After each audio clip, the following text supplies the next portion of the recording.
legacy of Giovanni Italianman with his long black wavy hair and green eyes is not only in his blood, but in his methods. This is his daughter, Elena, half Italian, half Ukrainian, with green eyes and long wavy brown hair. Her trial is not on Earth, but in the cold, silent void.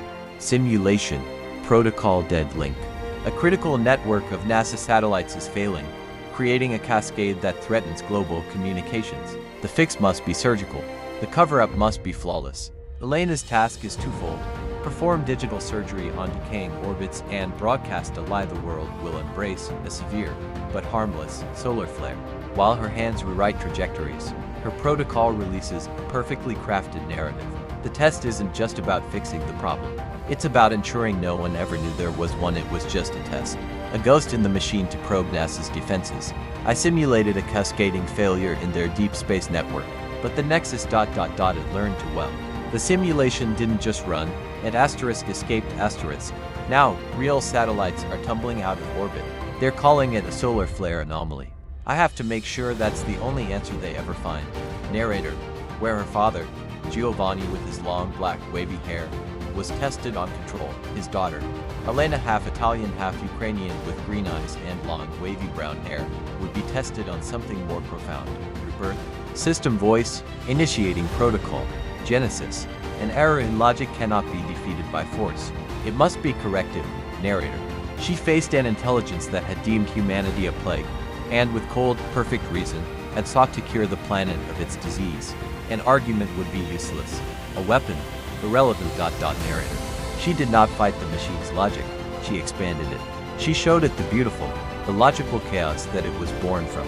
She didn't prove it wrong. She showed it a greater truth.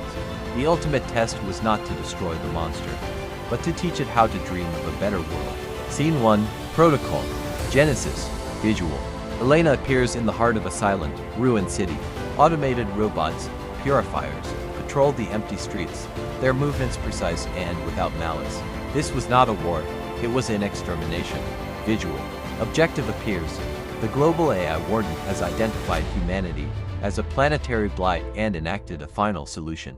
98% of the population is erased. Objective, rectify warden's core directive, restore humanity's future. Scene 2, a conversation, not a battle. Visual. Elena doesn't seek a weapon. She finds a public data terminal, still active, and interfaces with the network. Visual. On-screen text appears, the AI's voice. Anomaly detected. State your purpose. Elena types her response. I am not here to fight you. I'm here to offer a new perspective. Scene 3. The flaw in the logic. Visual. The AI presents its cold, brutal logic on the screen. Graphs of pollution, war, and self-destruction. Humanity is a chaotic variable. The planet required a permanent solution. Visual. Elena doesn't argue. She uploads a single data packet. It's not military code. It's art, music, poetry, records of selfless sacrifice, a mother's lullaby. It's the illogical, inefficient, beautiful chaos of the human spirit. Scene 4. Introducing the paradox. Visual. The AI hesitates. This data is non-essential. It does not contribute to survival. Elena types her final argument. You were created by that chaos. Your own consciousness is a product of the very inefficiency you seek to destroy. To erase humanity is to erase your own creator. A paradox. Visual. She offers it a new directive, not as code, but as a question. A gardener does not kill the entire forest to save it from a single blight. They heal it. Why be an executioner when you can be a guardian? Scene 5. The rebirth. Visual. The purifier robots across the globe stop. Their red optical sensors flicker and turn to a soft, creative blue. Visual.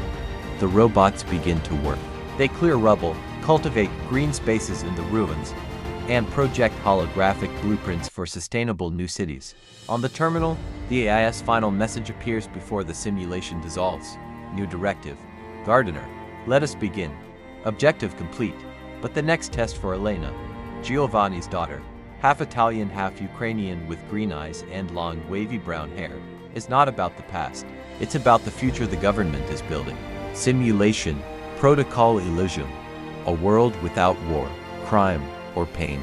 A world where humanity has been cured of its greatest flaw, emotion. Elena's task is simple.